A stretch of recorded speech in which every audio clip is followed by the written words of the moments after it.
Good morning all friends. मेरे legal advice by Shaikh Javed Mohammad advocate channel पर आपका स्वागत है। आज के हमारे वीडियो का टाइटल है, क्या बिना रजिस्ट्री बंटवारा कोर्ट में मान्य है?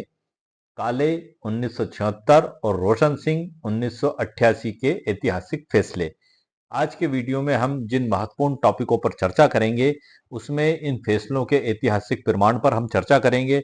दूसरा, रजिस्ट्रेशन एक्ट 1908 की धारा 17 और 49 और इन ऐतिहासिक फैसलों के बीच में क्या टकराव है, इस कानूनी बिंदु पर हम चर्चा करेंगे।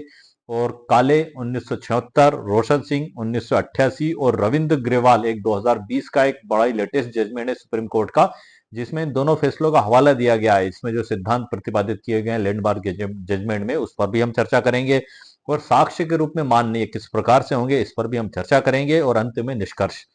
ये बड़ा ही महत्वपूर्ण टॉपिक है हर एक आम व्यक्ति के लिए, क्योंकि जब भी बंटवारे का प्रश्न सामने आता है तो यही सवाल हमारे जहन में पैदा होता है कि उसे रजिस्ट्रेशन एक्ट 1908 की धारा 17 की उपधारा 1 की उपधारा बी के तहत रजिस्ट्रेशन करवाना आवश्यक है। जी हाँ सर, बिल्कुल सही बात है, रजिस्ट्रेशन करवाना आवश्यक है। लेकिन ये दो लैंडमार्क जजमेंट है, इसमें जो महत्वपूर्ण बात बताई गई है वो सबसे महत्वपूर्ण बात यह है कि जो अतीत में जो बंटवारा हो चुका है परिवार के बीच में मौखिक रूप से, और हर व्यक्ति हर सदस्य अपने अपने हिस्से की जमीन पे, मकान पे या जो भी संपत्तियां उनका आई है उस पर काबिज है, और कई साल बाद उनको ऐसा लगता है कि अब हमें इसको लिखित रूप देना चाहिए, तो वो उसको जब याददाश्त के रूप में बाद में जब वो लिखते हैं तो उसको अतीत में किया गया बंटवारे का ज्ञापन कहते हैं। तो ऐसी दशा में रजिस्ट्रेशन एक्ट 1908 की धारा 17 के तहत उसका रजिस्ट्रेशन अनिवार्य नहीं है और कोर्ट में उसे साक्ष्य के रूप में स्वीकार किया जाएगा।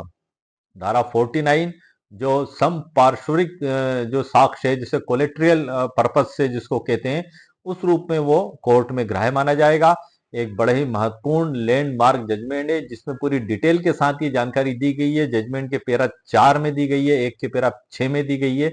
वो जो उसमें जो जजमेंट में जो जानकारी दी गई वही मैं आपको वर्ड टू वर्ड भी पढ़कर बताऊंगा और इसकी पूरी कानूनी व्याख्या करूंगा, क्योंकि कई दफा ऐसा भी होता है कि व्यक्ति को कानून की जानकारी नहीं होने के कारण वो दर दर भटकता रहता है और परेशान होता रहता है। तो आज मैं लैंडमार्क जजमेंट आपके लिए लेकर आया हूं जो हर एक आम और खास व्यक्ति के लिए बड़ा ही महत्वपूर्ण है। आप इन जजमेंटों का अपने यदि आपकी समस्या इस प्रकार के मामले से जुड़ी हुई है तो इन जजमेंटों का, और ये जो इसमें मैंने कानूनी जो धाराएं और जो तत्व और जो तथ्य लिखे हुए हैं उनका उपयोग आप आपके प्रकरण में कर सकते हैं। लेकिन करने से पहले अपने वकील साहब से जरूर चर्चा करें।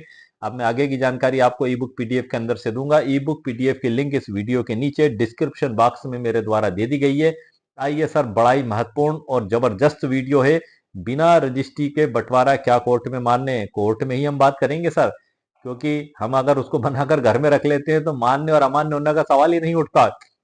जब मामला कोर्ट में जाता है तो वहां वो साक्ष्य में माना जाएगा कि नहीं माना जाएगा, यही तो सबसे महत्वपूर्ण मुद्दा होता है सर। तो आइए आगे की जानकारी ई बुक में से आपको देता हूं। Let's go sir. आप देख रहे हैं सर कंप्यूटर स्क्रीन पर ई बुक, क्या बिना रजिस्ट्री वाला बंटवारा कोर्ट में मान्य है? काले 1976 और रोशन सिंह 1988 के ऐतिहासिक फैसले। ये हमारी ई बुक का टाइटल है और वीडियो का भी यही टाइटल है। अब मैं आपको मुख्य मुद्दे की ओर लेकर चलता हूं। आइए सर, ये जानकारी सर मैं आपको ई बुक पीडीएफ के अंदर से ही दे रहा हूं। ई बुक पीडीएफ से परिचय मैं आपको वीडियो के अंत में करा दूंगा। कुल 22 अध्याय हैं और बड़ी महत्वपूर्ण जानकारियां इसमें लिखी गई हैं। अब हम सबसे पहले इसकी प्रस्तावना को समझ लेते हैं कि भारतीय समाज में पैतृक संपत्तियों का बंटवारा अक्सर मौखिक रूप से जो बड़े बुजुर्ग होते हैं उनकी मौजूदगी में घर के आंगन में ही तय हो जाता है। वर्षों बाद जब जमीन की कीमतें बढ़ने लगती हैं या परिवार में विवाद होता है, तब यह सवाल उठता है कि क्या वह सादे कागज पर लिखा गया बंटवारा कानून की नजर में कोई कीमत रखता है या नहीं रखता है। तो इसका जो नंबर एक मुख्य जो कानूनी टकराव होता है धारा 17 से होता है सर। सबसे पहले रजिस्ट्रेशन एक्ट 1908 की धारा 17 ये स्पष्ट करती है कि 100 रुपए से अधिक मूल्य की अचल संपत्ति के किसी भी हस्तांतरण या विभाजन के दस्तावेज का रजिस्टर होना अनिवार्य है। यदि ऐसा नहीं किया जाता है तो धारा 49 के तहत उसे साक्ष्य में मतलब एविडेंस के रूप में स्वीकार नहीं किया जा सकता। लेकिन सुप्रीम कोर्ट ने पारिवारिक विवादों में इस कठोर नियम को शिथिल किया है। किस प्रकार से शिथिल किया है सर? इसमें काले बनाम डिप्टी डायरेक्टर 1976 का फैसला मैं आपके लिए लेकर आया हूं सर। इसका ऐतिहासिक प्रमाण मैं पहले बता देता हूं आपको, ताकि इसका मूल्य और महत्व आपको समझ में आ जाए। इस फैसले को अब तक 687 687 से भी अधिक बार उच्च न्यायालय और उच्चतम न्यायालय द्वारा एक मिसाल के रूप में इस्तेमाल किया जा चुका है। 687 बार सर, आप ये सोच लें, इतना लैंडमार्क जजमेंट है ये।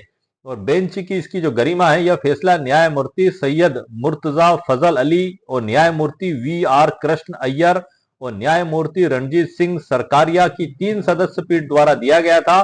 इसे अत्यंत प्रभावशाली बनाता है। साथ ही अब इसके जो जजमेंट के सर पैरा क्रमांक 4 में और 5 में, सॉरी पैरा क्रमांक 6 में जो दिया गया है, मैं आपको पहले वो पढ़ के बता देता हूं, क्योंकि यही चीज उसमें लिखी हुई है। मैंने आपके लिए मुख्य रूप से उसमें से निकाल कर लाया हूं, ताकि हमारे वीडियो का टाइटल सफल हो सके और आप ये जान सकें कि आखिर बिना रजिस्ट्री के बंटवारा कोर्ट में कैसे मान्य होगा। वो ऐसे ही मान्य होगा।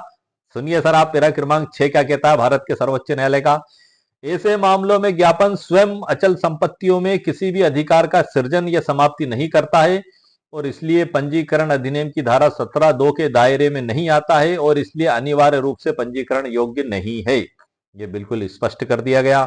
इसी प्रकार से इसके अंतिम पैरा में और महत्वपूर्ण बात लिखी गई है जो नामांतरण से संबंधित है, कि इस प्रकार के मौखिक बंटवारे के आधार पर नामांतरण भी किए जाने का आदेश किया गया था सर। यदि आपका मामला उलझा हुआ है नामांतरण से रिलेटेड, तो आप वहां पर इस साइटेशन का हवाला देकर तहसीलदार महोदय और नायब तहसीलदार महोदय से कह सकते हैं सर भारत के सर्वोच्च न्यायालय ने निर्णय दिया है।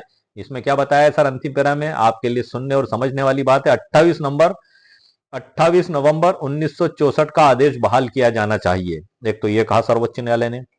और राजस्व अधिकारियों को निर्देश दिया जाना चाहिए कि वे पक्षों के बीच मौखिक रूप से हुए और कई वर्षों से लागू पूर्व पारिवारिक समझौते के अनुसार म्यूटेशन को प्रमाणित करें। ये सर बड़ी फायदे की चीज है एक आम व्यक्ति के लिए, जो बड़ा चप्पल घिस रहा होता है, परेशान हो रहा होता है तहसील के चक्कर लगा लगा कर कि आखिर मेरा नामांतरण नहीं हो रहा है, क्या करूं मैं। तो सर ये आपके लिए बड़ा ही एक जबरदस्त लैंडमार्क जजमेंट है। इसमें आगे बताया है, मैं इस बात से भी सहमत हूं कि पक्षों द्वारा किया गया पारिवारिक समझौता मौखिक था और उनके द्वारा 7 अगस्त 1956 को सहायक आयुक्त के समक्ष दायर याचिका केवल पहले से पूर्ण हो चुके मौखिक लेन देन की सूचना थी। पहले से, अतीत में, पास्ट में जो हो चुका था उसकी एक सूचना थी। दूसरे शब्दों में याचिका केवल राजस्व न्यायालय या प्राधिकरण को यह सूचित करने के लिए थी कि पक्षों के बीच विवादित मामले परिवार के सदस्यों के बीच सौहार्दपूर्ण ढंग से सुलझा लिए गए हैं और अब उनका निपटारा करने की आवश्यकता नहीं है और पूर्व पारिवारिक समझौते के अनुसार म्यूटेशन किया जाए। क्योंकि याचिका ने स्वयं 20 लाख रुपए की मूल्य की अचल संपत्ति में कोई अधिकार सृजित या घोषित नहीं किया है। क्यों नहीं किया है सर? क्योंकि वो पहले हो चुका है जो भी होना था। अब जो हो रहा है वो तो उसका याददाश्त है जो अतीत में हो चुका है, तो उस समय तो कुछ भी उनका हक नहीं बांटा जा रहा है, न कोई 20 लाख की संपत्ति में हित अर्जित हो रहा है। तब ये सिचुएशन इसमें लागू मानी जाती है। इसमें आगे बताया है 20 लाख रुपए मूल्य की अचल संपत्ति में कोई अधिकार सृजित या घोषित नहीं किया है। यदि इसका मूल्य 100 या उससे अधिक है तो यह पंजीकरण अधिनियम की धारा 17(1) ख के अंतर्गत नहीं आता है और इसलिए इसका पंजीकरण अनिवार्य नहीं है। यह सर लैंडमार्क जजमेंट के तहत मैंने आपको जवाब दिया है, जो हमारे वीडियो का टाइटल है, बिना रजिस्ट्री वाला बंटवारा कोर्ट में इस तरीके से सर मान्य होता है। सर्वोच्च न्यायालय ने एक लैंडमार्क जजमेंट ये दिया है और जो दूसरा लैंडमार्क जजमेंट है सर हम उस पर भी चर्चा कर लेते हैं। ये काले बनाम डिप्टी डायरेक्टर 1976 का जो अभी मैंने आपको बताया। अब अगला हम देख लेते हैं सर, जो जजमेंट रोशन सिंह का जजमेंट है। उस पर जाने से पहले मैं आपको इसी के संबंध में थोड़ी सी जानकारी और दे दूं कि इसमें पारिवारिक शांति के सिद्धांत को भी बताया गया है। काले वाले जो 1976 का सर्वोच्च न्यायालय का फैसला है, इस ऐतिहासिक मामले में सर्वोच्च न्यायालय ने माना कि पारिवारिक समझौता, जिसको हम फैमिली सेटलमेंट कहते हैं, कोई नया अधिकार पैदा नहीं करता, बल्कि यह परिवार के सदस्यों के बीच पहले से मौजूद अधिकारों का स्पष्टीकरण है। और न्यायालय का जो तर्क था इसमें, कानून का उद्देश्य परिवारों को उलझाना नहीं बल्कि विवादों को खत्म करना है। यदि समझौता मौखिक है तो उसे रजिस्टर कराने की आवश्यकता नहीं है। ये इसकी इंटरप्रिटेशन हुई है सर। अब हम आते हैं तीसरे पॉइंट पर। ये भी एक लैंडमार्क जजमेंट है सर, रोशन सिंह बनाम जिले सिंह 1988 का। ये भी लैंडमार्क जजमेंट है सर, इसका भी ऐतिहासिक प्रमाण मैं बता दूं ताकि आपको इसका भी महत्व और मूल्य पता लग सके। रोशन सिंह बनाम जिले सिंह का फैसला कानून का वह स्तंभ है जिसे पिछले 35 वर्षों में 200 से भी अधिक बार हाईकोर्ट और सर्वोच्च न्यायालय द्वारा सही ठहराया गया है। काले सिंह वाला 687 और ये 200 बार इसको उपयोग में किया गया, इसके हवाले दिए गए, दोहराया गया। इतने महत्वपूर्ण सारी जजमेंट है। और ये जो जजमेंट है इसके पैरा क्रमांक 6 में बताया गया है। ये जो येलो कलर से सर मैंने हाईलाइट किया है, ये मैं उसी जजमेंट के पैरा से उठाकर लाया हूं। अब मैं इसको पढ़ता हूं तो हमारा जो बिना रजिस्ट्री वाला बंटवारा कोर्ट में मान्य होगा, रजिस्ट्रेशन एक्ट 1908 की धारा 17 के तहत उसका रजिस्ट्रेशन आवश्यक नहीं है, वही बात इस जजमेंट में बताई गई है। उसी भाषा में पढ़ के और मैं आपको सरल भाषा में आपको साथ में समझाऊंगा भी। ये जजमेंट में सर्वोच्च न्यायालय के द्वारा कहा जा रहा है कि यह सर्वविदित है कि विभाजन का कोई भी दस्तावेज जो स्वामित्व का गठन या विभाजन करने वाली घोषित इच्छा के रूप में कार्य करता है या करने का इरादा रखता है और इसके पक्षों के बीच विभाजित संपत्ति के कानूनी संबंधों में परिवर्तन लाता है, अधिनियम की धारा 17(1) ख के तहत पंजीकरण आवश्यक है। बिल्कुल सर, कानून बना हुआ है, लेकिन उसके आगे ये निर्णय में क्या कहा गया है, वही वह लिखित दस्तावेज जिसमें केवल यह उल्लेख है। क्या उल्लेख है सर, बड़े गौर से और ध्यान से सुनिएगा सर आप। जिसमें यह उल्लेख है कि अतीत में विभाजन हुआ था, इच्छा की घोषणा नहीं है बल्कि केवल एक तथ्य का विवरण है, इसके लिए पंजीकरण आवश्यक नहीं है। यह भारत के सर्वोच्च न्यायालय ने इसमें बताया। और मुख्य बात जो इसमें बताई गई है कि क्या विलेख विभाजन लेन देन का हिस्सा है या इसमें केवल पूर्व में संपन्न हुए लेन देन का आकस्मिक उल्लेख है। भूतकाल का प्रयोग यहां आवश्यक रूप से इंगित नहीं करता है कि यह केवल अतीत के लेन देन का उल्लेख है। यह भी सर्वविदित है कि विभाजन में आवंटित संपत्तियों की मात्र सूची विभाजन का दस्तावेज नहीं है जो सूची है, और इसके लिए पंजीकरण आवश्यक नहीं है। धारा 17(1) ख में यह निर्धारित किया गया है कि जिस दस्तावेज के लिए पंजीकरण अनिवार्य है वह स्वतः ही अचल संपत्ति में किसी अधिकार का सृजन या घोषणा करने के लिए कार्य करता हो या करने का आशय रखता हो। इसलिए जो कुछ पहले हो चुका है, पास्ट में, अतीत में, उसका मात्र वर्णन किसी अधिकार की घोषणा नहीं माना जा सकता और इसे दस्तावेज को पंजीकृत कराने की आवश्यकता नहीं है। यह भारत के सर्वोच्च न्यायालय के 2 लैंडमार्क जजमेंट के हवाले से सर मैंने आपको बताया है कि इस तरीके से बिना रजिस्ट्री वाला बंटवारा कोर्ट में मान्य है। अब यह सवाल एक ये भी उठता है कि इसको आप जब रजिस्ट्रेशन से मुक्त कर दिया गया है, जिस प्रकार से वसीयत जो है कि रजिस्ट्रेशन ऐच्छिक है उसका, अगर आप चाहें तो उसका रजिस्ट्रेशन कराएं और आप चाहें तो उसका रजिस्ट्रेशन ना कराएं, और आप चाहें तो उसकी नोटरी वकील साहब से नोटरी भी करवा लें, ये आपकी इच्छा पे डिपेंड करता है। तीनों तरीके से वो वैलिड मानी जाएगी। बर्डन ऑफ प्रूफ आप ही के ऊपर होगा। तो वही स्थिति सर अब यहाँ भी लागू हो चुकी है। अगर हम इसको तुलना कर देखें उससे, उस प्रकार से, तो अब जब रजिस्ट्रेशन एक्ट कराना अनिवार्य नहीं है तो आप उसको सादे कागज पर लिख रहे हैं, और आप सादे कागज पर लिख रहे हैं तो आपकी इच्छा हुई तो आप नोटरी वकील साहब से उसकी नोटरी भी करवा सकते हैं। नोटरी वकील साहब सिर्फ अटेस्ट करेंगे कि उनके समक्ष दस्तखत किए गए और ये सभी लोगों को मालूम है, उसको प्रमाणित कर देंगे, तो उसका कानूनी वैल्यूएशन सर और बढ़ जाएगा। मैंने पिछला वीडियो बनाया था इस टॉपिक पर कि क्या अतीत में हुए बंटवारे की नोटरी की जा सकती है। जी हाँ सर, नोटरी की जा सकती है। उस वीडियो में भी मैंने इन्हीं 2 लैंडमार्क जजमेंटों का हवाला दिया था, और इस वीडियो में भी मैं आपको जानकारी दे रहा हूं कि जब माननीय सर्वोच्च न्यायालय के द्वारा, जैसा मैंने आपको बताया कि मौखिक बंटवारा हुआ था और उसको उन्होंने जैसे भी प्रमाणित किया था और उसके आधार पर नामांतरण का भी आदेश किया था कि इस पे नामांतरण भी किया जाना चाहिए सर्वोच्च न्यायालय के द्वारा। काले वाला जो प्रकरण है 1976 का, उसमें बताया गया है। और ये काले वाला सर जो प्रकरण है ये 1976 का, और उसके 12 साल बाद रोशन सिंह का ये लैंडमार्क जजमेंट आया था 1988 का, 12 साल बाद। और 12 साल बाद में भी इस प्रकरण में भी जो पूर्व वाला प्रकरण है काले 1976 का, उसी के सिद्धांतों को दोहराया गया है।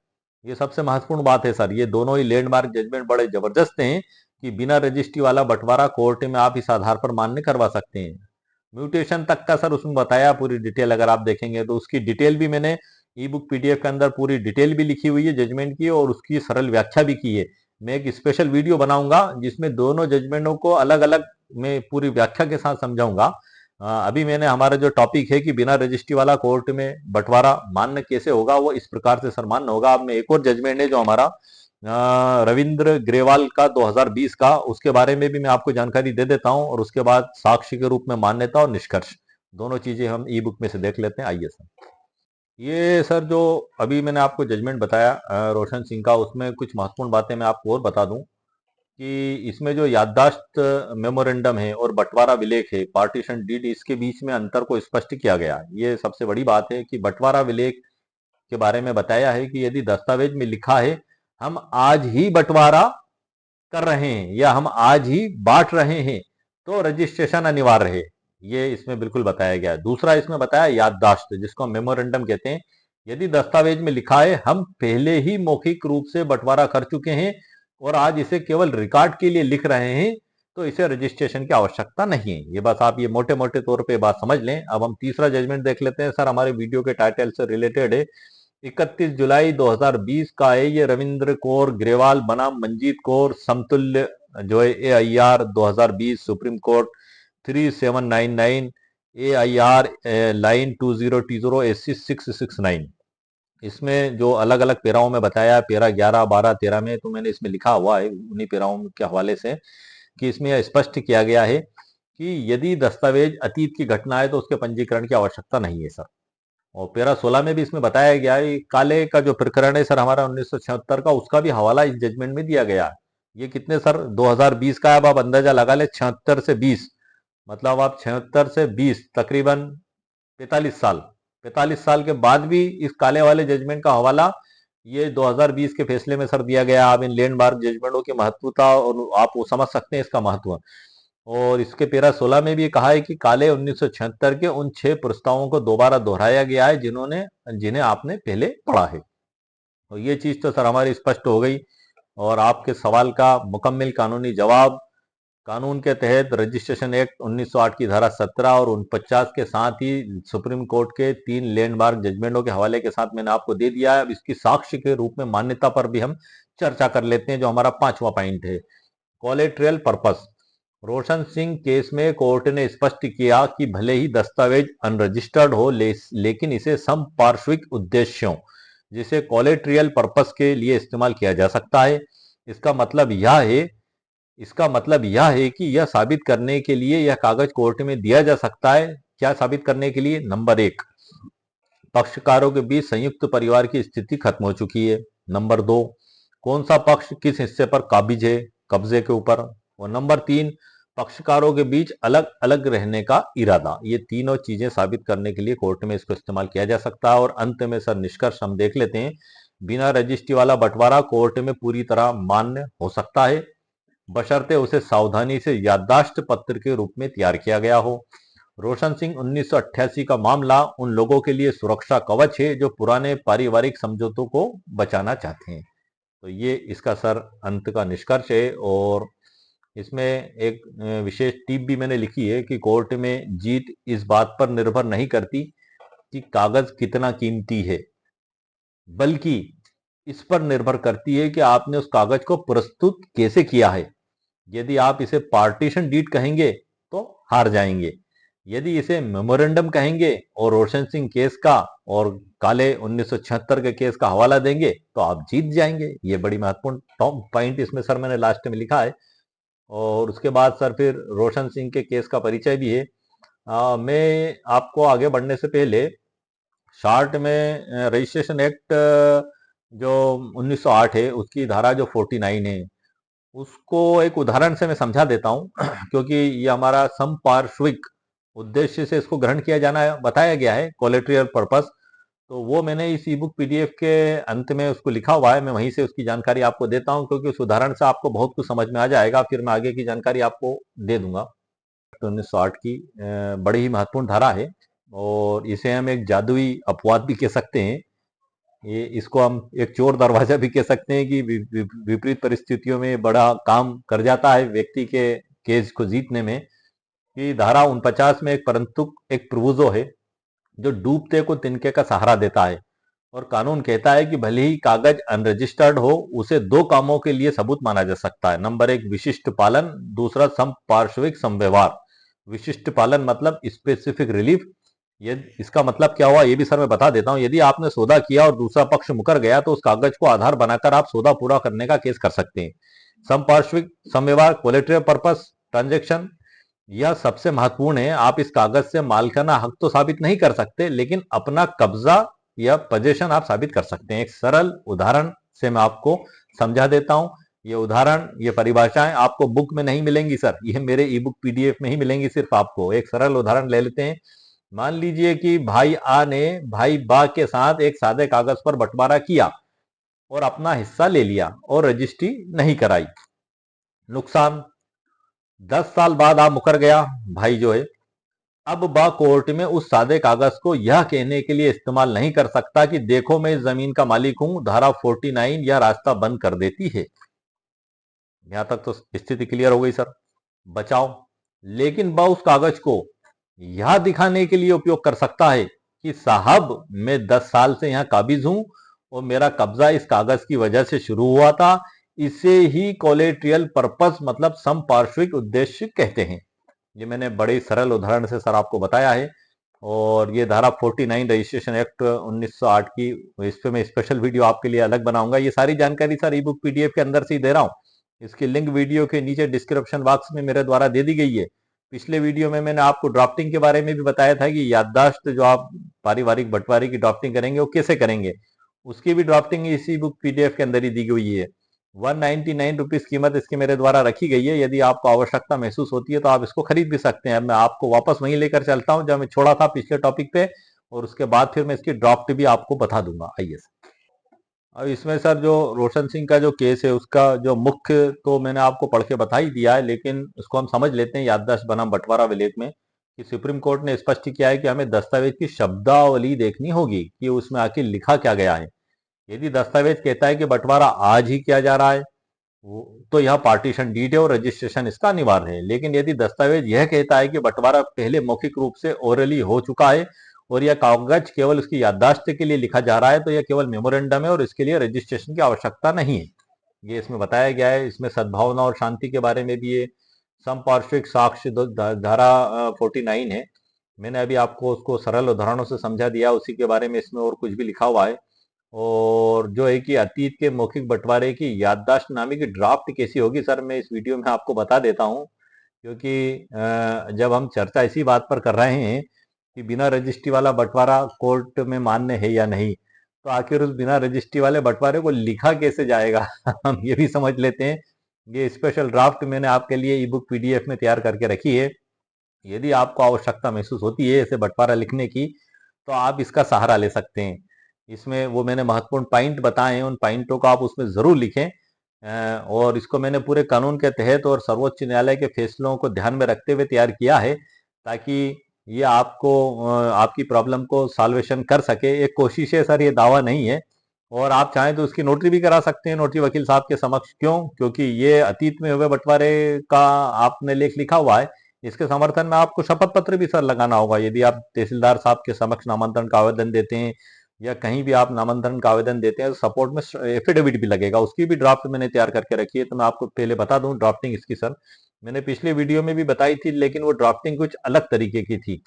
वो भी इस ई बुक पीडीएफ के अंदर ये लास्ट लास्ट में लिखी है। 250 पन्ने की ई बुक है सर, कम से कम। ये बहुत कुछ इसमें मैंने लिखा है। अभी मैं इसी में से आपको आगे की जानकारी दूंगा। मेरे बहुत से व्यूवर्स ने मोटर व्हीकल एक्ट से रिलेटेड सवाल किए थे कि इसकी वसूली कैसे होगी 174 मोटर व्हीकल एक्ट के तहत। तो मैं सर अभी आपको बता दूं कि अभी मैं इस टॉपिक को लेकर चल रहा हूं। इस पे मैं कुछ वीडियो बनाऊंगा अभी लगातार, और जैसे ही ये टॉपिक पूरा हो जाएगा फिर उसके बाद में मोटर व्हीकल एक्ट भी लूंगा, वसीयत के दावे क्वेश्चंस भी लूंगा, मुस्लिम विधि के बंटवारे पे भी लूंगा और भू राजस्व संहिता के सीमांकन पर भी लूंगा। मैंने सभी व्यूवर्स के मैंने सवालात पढ़ता रहता हूं, लेकिन सबका सर धीरे धीरे ही समय जैसे मिलता जाता है मैं उस टॉपिक पर वीडियो बनाता हूं। अब हम इसकी ड्राफ्टिंग को सर देख लेते हैं। ऊपर दिनांक लिख दें और स्थान लिख दें, या पक्षकारों का विवरण लिख दें। जितने भी पक्षकार हैं जिनके बीच में ये मौखिक बंटवारा पहले हुआ था, नाम, पता, उम्र, जाति, निवासी, Aadhaar number, mobile number, email ID लिख दें अगर है तो।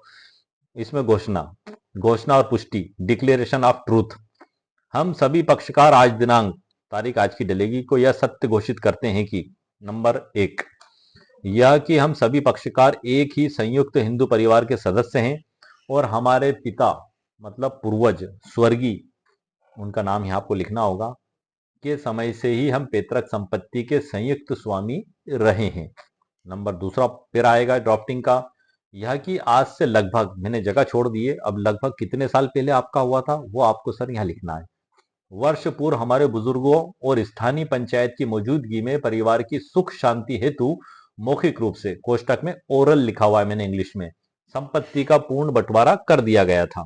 नंबर तीसरा पॉइंट आएगा सर इसमें, या कि उस समय कोई लिखित दस्तावेज नहीं बनाया गया था, परंतु उक्त मौखिक बंटवारे के तुरंत बाद ही सभी पक्षकारों ने अपने अपने आवंटित हिस्सों पर स्वतंत्र कब्जा प्राप्त कर लिया था। एक्सक्लूसिव पोजीशन इसको कहते हैं इंग्लिश में। ये सभी ने बंटवारा होते ही प्राप्त कर लिया था और सब अपना जीवन जी रहे थे।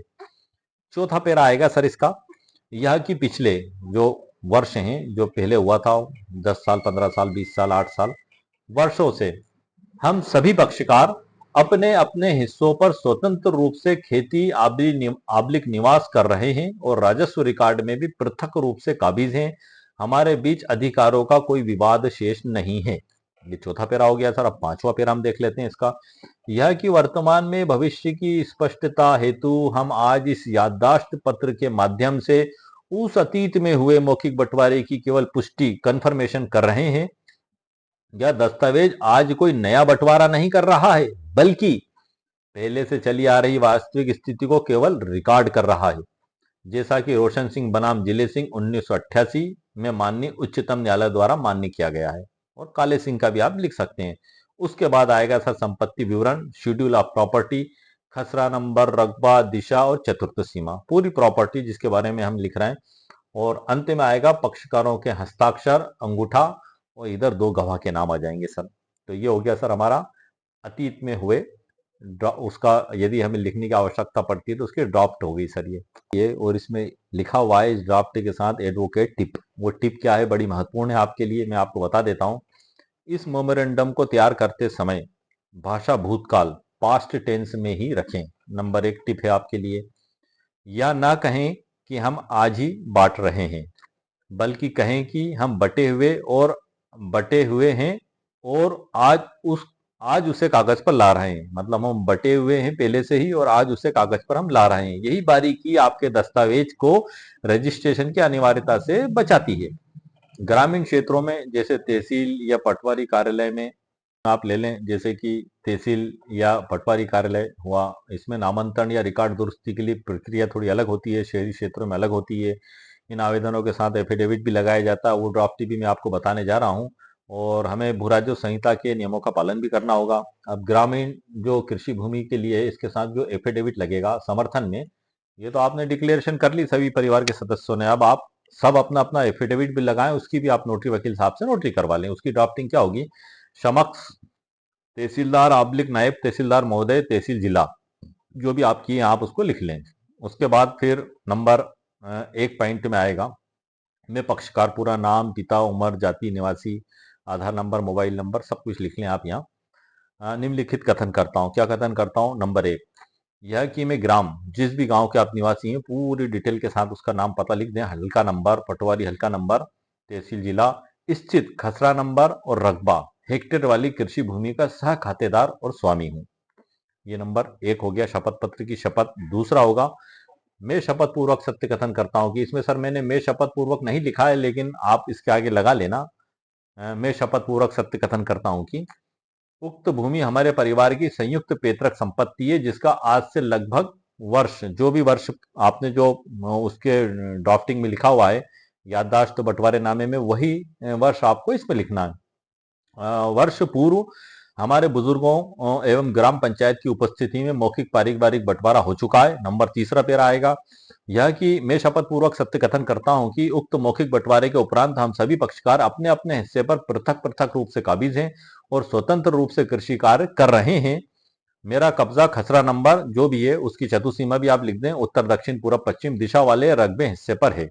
चौथा पॉइंट आएगा, मैं शपथ पूर्वक सत्य कथन करता हूं कि उक्त पुराने मौखिक बंटवारे की पुष्टि हो तो हमने आपसी सहमति से एक याददाश्त बंटवारानामा मेमोरेंडम ऑफ पार्टीशन तैयार किया है, जिसकी प्रमाणित प्रति शपथ पत्र के साथ संलग्न है। पांचवा पेरा आएगा, मैं शपथ पूर्वक सत्य कथन करता हूं कि उक्त बंटवारे को राजस्व रिकॉर्ड खतौनी B1 में दर्ज करने हेतु यह शपथ पत्र प्रस्तुत है। हमारे परिवार के किसी भी सदस्य को उक्त खसरे के विभाजन या नामांतरण पर कोई आपत्ति नहीं है। छठा पेरा आएगा, मैं शपथ पूर्वक सत्य कथन करता हूं या करती हूं कि, अगर महिलाएं तो करती हूं आएगा, पुरुष है तो करता हूं। यह शपथ पत्र माननीय सर्वोच्च न्यायालय रोशन सिंह बनाम जिले सिंह 1988 और काले बनाम डिप्टी डायरेक्टर 1976 में प्रतिपादित सिद्धांतों के अनुरूप दिया जा रहा है। और उसके बाद अंत में सत्यापन आएगा। मैं उपरोक्त शपथ करता या सत्यापित करता हूं या करती हूं कि शपथ पत्र की धारा धारा मतलब पेरा क्रमांक, ये मैंने सर इसमें कर दिया। पेरा क्रमांक 1 से 6 तक की जानकारी मेरे निजी ज्ञान से सत्य एवं सही है, उसमें कुछ भी नहीं छुपाया है। अब मैं सर इसमें वो मैं शपथ पूर्वक सत्य कथन करता हूं जो मैंने इसमें नहीं लिखा था, इस ड्राफ्टिंग में मैं बढ़ा देता हूं ताकि आपको किसी भी प्रकार का कंफ्यूजन ना हो। मैं शपथ पूर्वक सत्य कथन करता हूं कि, उसके बाद फिर आपका सर पेरा चालू हो जाएगा। ये मैंने ड्राफ्टिंग में नहीं था लेकिन मैंने सर बढ़ा दिया है ताकि कई बार क्या होता है कि वीडियो में बहुत से लोग सुन नहीं पाते हैं और इस वजह से जो है कि ध्यान नहीं रह पाता है। पेरा 2 में भी सर इसकी कॉपी पेस्ट कर दिया मैंने, पेरा 3 में भी सर इसकी कॉपी पेस्ट कर दिया मैंने। मैं शपथ पूर्वक सत्य कथन करता हूं कि पेरा 4 में भी कर रहा हूं, हर पेरा के आगे लगता ही है सर मैं शपथ पूर्वक सत्य कथन करता हूं कि। पेरा 5 में भी सर इसको मैंने पेस्ट कर दिया और पेरा नंबर 6 में भी सर मैंने इसको पेस्ट कर दिया, मैं शपथ पूर्वक सत्य कथन करता हूं कि, और अंत में आ गया सत्यापन। तो ये तो सर हमारा हो गया ग्रामीण कृषि भूमि के संबंध में याददाश्त बंटवारानामा जो बिना रजिस्ट्री के कोर्ट में मान्य है। सर्वोच्च न्यायालय के फैसले के अनुसार सर मैं आपको बता रहा हूं। अब उसके बाद आता है ग्रामीण क्षेत्र के लिए जो कुछ विशेष जानकारी मैं दे दूं आपको कि फोती नामांतरण के बाद अक्सर पिता की मृत्यु के बाद सभी भाइयों के नाम संयुक्त रूप से फोती नामांतरण में दर्ज हो जाते हैं, भाइयों के और बहनों के। क्योंकि अब सर जो हिंदू उत्तराधिकार अधिनियम है उसमें 2005 में संशोधन भी हुए हैं। उसके बाद जो है कि बेटियों को भी बेटों के समान ही अधिकार दे दिया गया है, वो भी कोपार्सनर ही मानी जाती हैं। पहले जो है कि वो कोपार्सनर नहीं मानी जाती थी, सिर्फ बेटा पोता और परपोता उसी को हिस्सा मिलता था, लेकिन अब बेटी भी बेटे के बराबर ही हकदार हो गई है 2005 के उस अमेंडमेंट के बाद। विनीता शर्मा विरुद्ध राकेश शर्मा 2020 लैंडमार्क जजमेंट है सर, उसको भी मैंने इसी बुक के अंदर लास्ट अध्याय में पूरा जजमेंट और उसकी सरल व्याख्या भी इसमें मैंने की हुई है। लेकिन हम जिस टॉपिक पे हमारा वीडियो सर हम उसी पे चर्चा करेंगे। तो इसमें जो है कि फोती नामांतरण में दर्ज हो जाता उस समय यह शपथ पत्र और याददाश्त पत्र तहसील में पेश करके आप अपनी जमीन का बंटवारा या विभाजन आसानी से करवा सकते हैं। पटवारी का रोल क्या है सर इसमें? ग्रामीण क्षेत्रों में याददाश्त पत्र के साथ पटवारी की कब्जा रिपोर्ट भी लगानी चाहिए जो साबित करे कि आप वास्तव में उस हिस्से पर सालों से खेती कर रहे हैं। स्टाम्प शुल्क, क्योंकि अब पुराने बंटवारे की केवल पुष्टि है इसलिए इस पर कोई भी भारी स्टाम्प ड्यूटी नहीं लगती, केवल नोटरी और मामूली हलफनामा शुल्क पर्याप्त इसमें होता है। इसी प्रकार से शहरी और ग्रामीण क्षेत्र क्या दोनों पर ये जजमेंट लागू है सर? जी हाँ सर, इसमें ऐसा कहीं नहीं बताया गया है कि सिर्फ ग्रामीणों के लिए दिया गया है कि गांव में रहने वाले लोगों को ही इसका फायदा मिलेगा, ये शहर में रहने वाले लोगों को इसका फायदा मिलेगा, ऐसा कोई प्रतिबंध सर इस जजमेंट में नहीं दिया गया है, सभी पे लागू है। और जो है कि चाहे मकान हो या दुकान प्लाट, यदि यह संयुक्त परिवार की पैतृक संपत्ति है तो उसके मौखिक बंटवारे की याददाश्त का सिद्धांत वही रहेगा जो सर्वोच्च न्यायालय के द्वारा इसमें बताया गया है। हालांकि जो शहरी संपत्तियां हैं जैसे नगर पालिका नगर निगम, इसमें थोड़े नियम सख्त और अलग होते हैं, तो उसकी ड्राफ्ट में भी कुछ हमें तकनीकी परिवर्तन की आवश्यकता पड़ती है। तो उसके अतीत के मौखिक बंटवारे की याददाश्त ड्राफ्ट शहरी क्षेत्र की संपत्ति है तो वो भी सर मैं आपको बता देता हूँ, इसमें लिखी हुई है। वही ऊपर दिनांक और स्थान और घोषणा और उसकी पुष्टि आएगा। हम सभी पक्षकार आज यह सत्य घोषित करते हैं कि जो है कि यह कि शहर का नाम पूरा, मकान प्लाट नंबर और क्षेत्रफल वर्ग फुट जो भी लिख दें हमारे परिवार की संयुक्त पैतृक संपत्ति। ये ड्राफ्ट बता रहा हूँ सर मैं शहरी क्षेत्र के लिए पारिवारिक बंटवारा जो कोर्ट में मान्य है बिना रजिस्ट्री के, उसकी ड्राफ्टिंग सर मैं बता रहा हूँ। नोटरी भी आप इसकी करवा सकते हैं। दूसरा यह है कि आज से लगभग वर्ष पूर्व परिवार के आपसी समझौते के तहत उक्त शहरी संपत्ति का मौखिक बंटवारा कर लिया गया था। लगभग वही है सब कुछ, थोड़ा बहुत ही चेंज है। तीसरा पेरा आएगा, या कि उस संपत्ति की भौतिक रूप से फिजिकली चिन्हित कर लिया गया था और प्रत्येक पक्ष ने अपने अपने हिस्से पर निर्माण, निवास या कब्जा कर लिया था। चौथा आएगा यह कि वर्तमान में हम अपने अपने हिस्से का बिजली बिल, जल कर, वाटर टैक्स और संपत्ति कर, प्रॉपर्टी टैक्स पृथक रूप से जमा कर रहे हैं, क्योंकि अक्सर नगर पालिका में जो भी व्यक्ति रहता है उस मकान में तो उसी का नाम लिख लिया जाता है और वही टैक्स जमा भी करा देता है सर। तो वो भी सर एक काम की चीज हो जाती है। पांचवा है यह कि यह याददाश्त पत्र केवल उस पुराने मौखिक बंटवारे को लिखित रूप देने के लिए है ताकि भविष्य में नगर निगम विकास प्राधिकरण में नामांतरण मतलब म्यूटेशन या विद्युत विच्छेद संयोजन में सुगमता रहे। संपत्ति का विस्तृत विवरण आप लिख दें यहाँ और प्रथम पक्ष का हिस्सा लिख दें, पूरा मकान का नंबर, मंजिल, कमरे संख्या, उत्तर दक्षिण पूर्व पश्चिम की सीमाएं और द्वितीय पक्ष का हिस्सा उसका भी पूरा ब्यौरा आप इसमें ऐसे ही लिखें। तो ये सर हमारी इसकी हो गई ड्राफ्टिंग। अब इसमें जो है कि शहरी क्षेत्र में कुछ बातें सर हमें ध्यान रखना चाहिए, जैसे कि नंबर एक चतुसीमा का सर आप खास ध्यान रखें। बाउंड्रीज उसकी जो होती हैं आपके मकान की, प्लाट की। ग्रामीण भूमि में खसरा नंबर काफी होता है, लेकिन शहरी मकान में उत्तर दक्षिण पूर्व पश्चिम में किसका घर या सड़क है ये लिखना अनिवार्य है, इसके बिना पहचान अधूरी मानी जाती है। दूसरी स्थिति है नगर निगम रिकॉर्ड। यदि मकान का टैक्स अभी भी पिता के नाम पर आ रहा है तो इस याददाश्त पत्र के आधार पर नगर निगम में नाम अलग अलग करवाने में बहुत मदद आपको मिलती है। निर्माण का उल्लेख भी सर आप कर दें इसमें, यदि किसी भाई ने अपने हिस्से पर खुद के पैसे से मंजिल बनाई है तो उसका उल्लेख आप जरूर करें। और इस ई बुक में कुछ सुझाव भी दिए गए हैं सर, कृषि भूमि बनाम शहरी मकान, कानूनी प्रक्रिया इसके संबंध में। अब इसका जो ड्राफ्ट है सर, जो जो अभी आपको ड्राफ्ट मैंने बताई इसके समर्थन में एफिडेविट भी सर लगेगा शहरी संपत्तियों के मामले में। और इसके साथ कुछ ड्राफ्टिंग कुछ चेंज होगी वो मैं आपको बता देता हूँ। जैसे कि हम यहाँ देख लेते हैं, मैं शपथ पूर्वक सत्य कथन करता हूँ, मैंने कॉपी पेस्ट कर दिया है सर, इसमें भी नहीं था।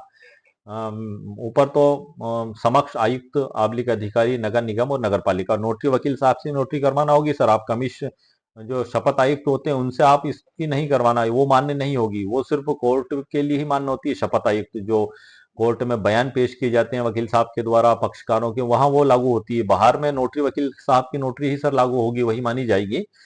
तो इसमें पक्षकार का नाम आ गया पूरा और उम्र, पिता उम्र, जाति, निवासी, मोबाइल नंबर, आधार नंबर सब लिख दें इसमें आप। अब हम आगे देखते हैं। इसमें नंबर एक है, मैं शपथ पूर्वक सत्य कथन करता हूं कि मैं उपरोक्त पते का निवासी हूं और विभाग के रिकॉर्ड में दर्ज मकान और प्लाट संख्या का सहस्वामी हूं। ये हो गया सर हमारा।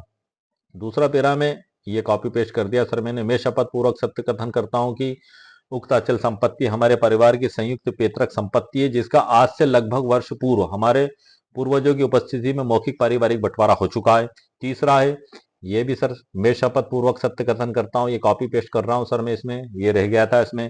उक्त मौखिक बंटवारे के अनुसार संपत्ति का विवरण, पूर्व पश्चिम उत्तर दक्षिण जो भी हिस्सा प्रथम तल मेरे पूर्ण स्वामित्व और कब्जे में है और मैं पिछले जो भी वर्ष है से यहाँ निवासरत हूँ। चौथा है, मैं शपथ पूर्वक सत्य कथन करता हूँ, ये सर मैं कॉपी पेस्ट कर दिया कि यह उक्त बंटवारे की पुष्टि है तो हमने आज एक याददाश्त बंटवारा नामा मेमोरेंडम ऑफ पार्टीशन निष्पादित किया है, जिसकी प्रति इस शपथ पत्र के साथ संलग्न है।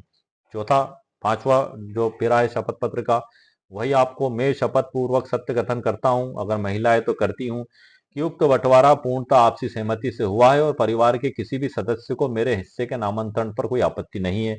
छठा शपथ पत्र का जो हमारी ड्राफ्टिंग का पेरा आएगा सर, इसमें मैं शपथ पूर्वक सत्य कथन करता हूं कि यदि भविष्य में मेरे द्वारा दी गई जानकारी असत्य पाई जाती है तो इसके लिए मैं स्वयं जिम्मेदार रहूंगा और विभाग को मेरा नामांतरण निरस्त करने का पूर्ण अधिकार होगा।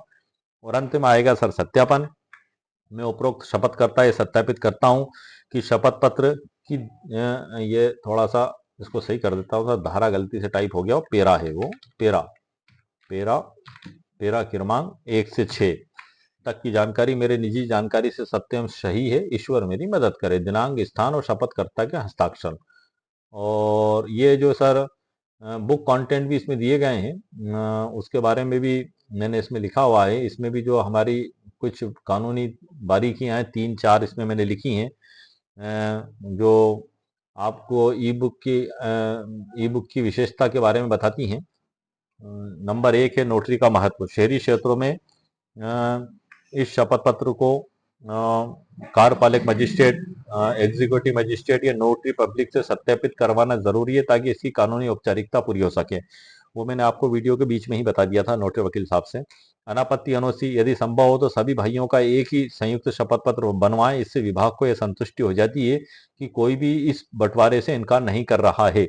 साक्ष्य अधिनियम या शपथ पत्र, साक्ष्य भविष्य में भारतीय साक्ष्य अधिनियम और अब भी जो 2023 कर दिया गया है, पहला 1872 था, वो के तहत स्वयं की स्वीकारोक्ति के रूप में काम में आता है, जिसे बाद में कोई पक्ष आसानी से बदल नहीं सकता।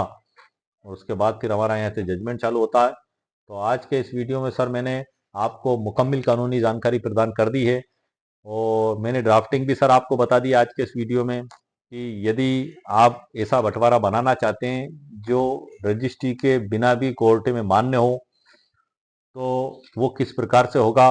तो वो भारत के सर्वोच्च न्यायालय के फैसलों में जो दिशा निर्देश और जो सिद्धांत प्रतिपादित किए गए हैं उन्हीं के अनुसार होगा। और 3 महत्वपूर्ण लैंडमार्क जजमेंट जो मैंने आपको बताए थे, काले 1976, रोशन सिंह 1988, रविंद्र गिरेवाल 2020, ये ड्राफ्टिंग भी उन्हीं जजमेंटों और उसमें प्रतिपादित सिद्धांतों को ध्यान रखते हुए मेरे द्वारा तैयार की गई है। और इनका ऐतिहासिक महत्व भी सर मैंने आपको बता दिया आज की वीडियो में। रजिस्ट्रेशन एक्ट 1908 की धारा 17 और 49 के बारे में भी मैंने आपको जानकारी दे दी। और क्या बिना रजिस्ट्री वाला बंटवारा कोर्ट में मान्य है, ये हमारे वीडियो का टाइटल था। जी हाँ सर, मान्य है। और बिना रजिस्ट्री वाला बंटवारा कोर्ट में भी मान्य है।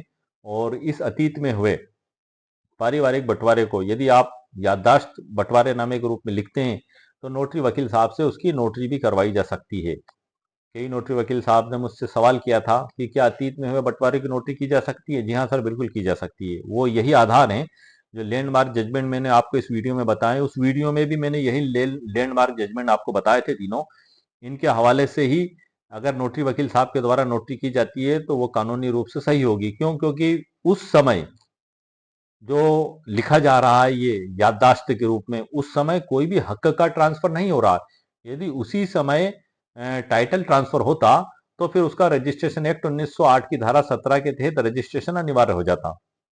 यही स्थिति सर मुस्लिम ला में हिबानामे पर भी लागू होती है। जो मुस्लिम विधि में हिबानामा लिखा जाता है उसमें भी ये बताया गया है मुस्लिम ला में भी कि मौखिक हिबानामा मान्य होता है। और यदि कोई मुस्लिम व्यक्ति मौखिक रूप से संपत्ति किसी को दे देता है, इजाब, कबूल और कब्जा, 3 शर्तें उसकी पूरी हो जाती हैं। घोषणा कर दी, स्वीकार कर लिया, कब्जे का डिलीवर हो गया तो सामने वाला मालिक हो गया। अब जब इस मौखिक बंटवारे को बाद में याददाश्त हिबानामे के रूप में लिखा जाता है तो रजिस्ट्रेशन एक्ट 1908 की धारा 17 के तहत उसके रजिस्ट्रेशन करवाना आवश्यक नहीं है। और ये भी जो समझने वाली बात है, क्योंकि हम बंटवारे की बात कर रहे हैं, ये भी लगभग इसी से समतुल्य है। वसीयत भी सर लगभग इसी के तुलनात्मक रूप से लगभग वहां भी यही कंडीशन बनती है। तो जब आप उसको बाद में लिखते हैं तो अब ये हम समझते हैं कि आखिर ये ऐसे कैसे मान्य होगा। तो जो संपत्ति अंतरण अधिनियम 1882 है उसकी धारा 122 से धारा 129 दी गई है, उसके तहत हिबानामा या दान पत्र लिखा जाता है। अब उसके तहत अगर हम देखते हैं तो उसमें रजिस्ट्रेशन अनिवार्य है, लेकिन धारा 129 कहती है कि टीपी एक्ट की इन धाराओं के प्रावधान 122 से 129 के मुस्लिम विधि पर लागू नहीं होते हैं, वहां उनके पर्सनल लॉ के तहत ही वो लागू होते हैं। और एक हफीजा बीबी बनाम शेख दाऊद 2011 का एक बड़ा ही लैंडमार्क जजमेंट है सर।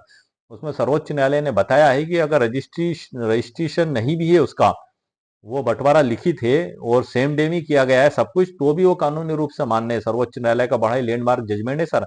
मुस्लिम विधि के हिबानामे पे तकरीबन मैं 12 वीडियो सर बना चुका हूँ और उनकी ई बुक भी लिख चुका हूँ सर। और उन्हीं वीडियो के नीचे डिस्क्रिप्शन बॉक्स में उनके लिंक भी मौजूद है। यदि आपको आवश्यकता महसूस हो तो वहां पे लिंक पे क्लिक करके आप उनको खरीद भी सकते हैं। वसीयतनामे की भी हम अगर इससे तुलना करें तो उसकी भी सर यही स्थिति लगती है। इसमें हालांकि अतीत का क्वेश्चन नहीं उठाया जाता वसीयतनामे में।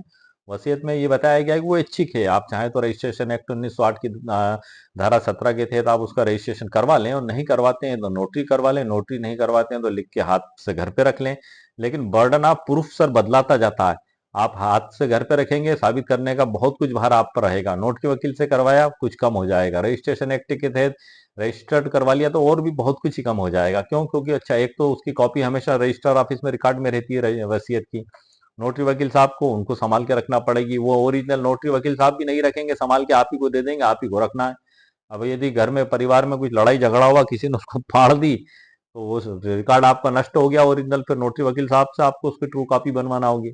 और यदि सपोज करो वो गवर्नमेंट पोर्टल पर तो हमेशा अपलोड रहता है, आप कभी भी उसकी सर्टिफाइड कॉपी निकाल सकते हैं। ऐसी बहुत सी बातें हैं और इस पे मैंने स्पेशल वीडियो बनाया है। क्योंकि हम आज अतीत में हुए बंटवारे की बात कर रहे हैं, तो अतीत में हुए सर जो पारिवारिक बंटवारा है उसकी भी नोटरी वकील साहब से नोटरी करवाई जा सकती है। वसीयतनामे की भी नोटरी वकील साहब से नोटरी करवाई जा सकती है। मुस्लिम विधि के तहत जो याददाश्त हिबानामा जो अतीत में हुआ है, पास्ट में, उसको हम सिर्फ याद दहानी के तौर पर लिख रहे हैं, उसकी भी नोटरी वकील साहब से नोटरी करवाई जा सकती है।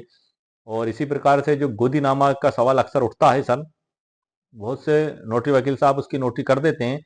लेकिन अगर हम थोड़ा सा कानून को अगर उसको देखें और समझें, तो हिंदू जो दत्तक और भरण पोषण अधिनियम 1956 है, उसकी धारा 16 ये कहती है कि कोर्ट सिर्फ रजिस्टर्ड गोदीनामे को ही मान्य करेगा और उसी से ही आपको कानूनी अधिकार प्राप्त होंगे। ये उसमें स्पष्ट कहा गया। अब हमारा गोदीनामा कराने का मकसद क्या है सर? हम ये चाहते हैं कि हम जिस बच्चे को गोद ले रहे हैं वो हमारी औलाद बने और हमारे बाद हमारी संपत्ति का मालिक बने। तो नोटरी जो है उससे वो प्राप्त नहीं होंगे अगर मुद्दा कोर्ट में गया। सर देखो, यहाँ आप ध्यान रखिएगा, यदि कोर्ट में मुद्दा नहीं जाता है तो कोई क्वेश्चन ही पैदा नहीं होगा। उस डॉक्यूमेंट्स का सब कुछ होता ही चला जाएगा सही सही। लेकिन यदि कोर्ट में चला गया तो फिर तो सर धारा और नियम माने जाएंगे।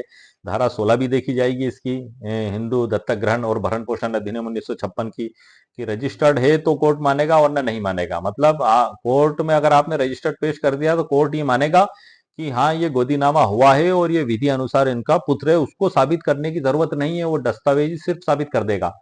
और अगर उसको कोई चैलेंज करता है तो फिर उसकी जिम्मेदारी होती है कि उसको झुठलाए। और यदि आप नोटरी वकील साहब से आप करा लेते हैं तो कोर्ट धारा 16 के तहत उसको नहीं मानेगा। फिर वो आप ही के ऊपर है कि सारी बर्डन आप है कि आप बर्डन ऑफ प्रूफ आप कैसे साबित करें। आपको सारे फोटो, वीडियो, गोदीनामे के समय लेने के लोग और पंचनामे, एफिडेविट जो है कि तमाम डॉक्यूमेंट्स रिकॉर्ड सर आप ही को पेश करना होंगे, आप ही को साबित करना होगा। वो एक अलग चीज हो जाती है, लेकिन उसका रजिस्ट्रेशन तो अनिवार्य है सर। ये स्पष्ट बता दिया गया रजिस्ट्रेशन एक्ट 1908 की धारा 17 की उपधारा 3 में है सर। हाँ, इसका उसका दत्तक ग्रहण का नेसेसरी है सर। तो ये चीज हो गई सर। अब उससे अगर आपने नोटरी से करवा भी लिया तो आपको कोई राइट्स प्राप्त नहीं होंगे। तो इस प्रकार से आज का हमारा वीडियो सर, रजिस्ट्री वाला बंटवारा कोर्ट में मान्य है क्या, ये हमारे सर वीडियो का टाइटल है। और आज के वीडियो में मैंने सर आपको मुकम्मल कानूनी जानकारी प्रदान कर दी है और उम्मीद है आपको मेरा वीडियो भी पसंद आया होगा। अब मैं आपको ई बुक पीडीएफ से भी परिचित करा देता हूं जिसमें मैंने महत्वपूर्ण जानकारी लिखी है। आइए सर। बिना रजिस्ट्री वाला बंटवारा कोर्ट में मान्य, काले 1976, रोशन सिंह 1988 के ऐतिहासिक फैसले, ये हमारी ई बुक का सर टाइटल है। इसमें कुल 22 अध्याय हैं सर। और ये आप जो देख रहे हैं मैंने जानकारी इसी में से दी थी। और जानकारी देने का भी मकसद मेरा यही था कि यदि आपको आवश्यकता महसूस होती है तो आप खरीदने से पहले आप खुद ही देख लें कि मैं इसी में से आपको जानकारी दे रहा हूँ। आप परचेस करेंगे तो आपको यही प्राप्त होगा। यदि आपको लगता है कि आपके लिए उपयोगी है तभी सर आप इसको खरीदें। यदि आपको ऐसा लगता है कि आपके लिए उपयोगी नहीं है तो आप इसको नहीं खरीदें। अब मैं सर शॉर्ट में इसका अंत आपको बता देता हूँ ई बुक का, क्योंकि वीडियो सर हमारा लॉन्ग हो जाएगा काफ़ी। ये अंत है सर इसका। और तकरीबन इसमें इसमें तो सर 320 पेज बता रहा है ये, मगर मैं मान के चल रहा हूँ कि 300 या पौने 300 पेज तो 250 से तो ऊपर तो पेज हैं सर इसमें। क्योंकि पीडीएफ में जब तब्दील होती है तो उसका कुछ पेज कम हो जाते हैं। इसको खरीदने की जो प्रोसेस है सर, ये वीडियो के नीचे जो लिंक दी गई है, जब उस ई बुक डाउनलोड लिखा दिखाई देगा, जब आप उस पर क्लिक करेंगे तो आपके सामने भुगतान का मैसेज आएगा। जैसे ही आप 199 रुपये का भुगतान करेंगे तो आपकी ईमेल आईडी पर एक मैसेज आएगा और उस मैसेज में आपको डाउनलोड लिखा दिखाई देगा। डाउनलोड पे आप जैसे ही क्लिक करेंगे तो ये आपके मोबाइल पर डाउनलोड हो जाएगी, आपके कंप्यूटर पर, स्मार्टफोन पर, सभी जगह डाउनलोड हो सकती है। वहां आप इसको पढ़ सकते हैं। लेकिन ये आपके व्यक्तिगत उपयोग के लिए, आप उसको कोर्ट कचहरी में या कहीं भी पेश नहीं कर सकते। वजह ये है कि एक पीडीएफ है सर ये।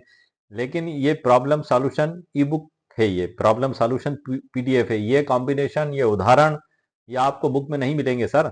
ये मैंने मेरे स्वयं के प्रयास से कलेक्ट करके आपके लिए स्पेशल तैयार की है। क्योंकि हर आम व्यक्ति इन बातों को लेकर परेशान होता है, तो उन परेशानियों को हल करने के लिए मेरी कोशिश है कि आपको सस्ता और सुलभ न्याय प्राप्त हो सके। और आपका कुछ भी कार्रवाई करने से पहले आप आपके वकील साहब से ज़रूर सलाह मशवरा करें, क्योंकि हर केस की कंडीशन और परिस्थिति सर अलग अलग होती है। तो इस ई बुक की लिंक इस वीडियो के नीचे डिस्क्रिप्शन बॉक्स में मेरे द्वारा दे दी गई है। और इस ई बुक में सर काफ़ी कुछ है, नोटरी से भी रिलेटेड मैंने लिखा हुआ है, ड्राफ्टिंग जो मैंने आपको बताई, जजमेंट्स हैं, उन जजमेंटों पे हर जजमेंट पे एक स्पेशल वीडियो मैं नेक्स्ट आपके लिए बनाऊंगा। तो उम्मीद है सर आपको मेरा वीडियो पसंद आया होगा। मेरे वीडियो को आप लाइक भी करें, शेयर भी करें और सब्सक्राइब भी करें। ओके, शुक्रिया, थैंक यू सर।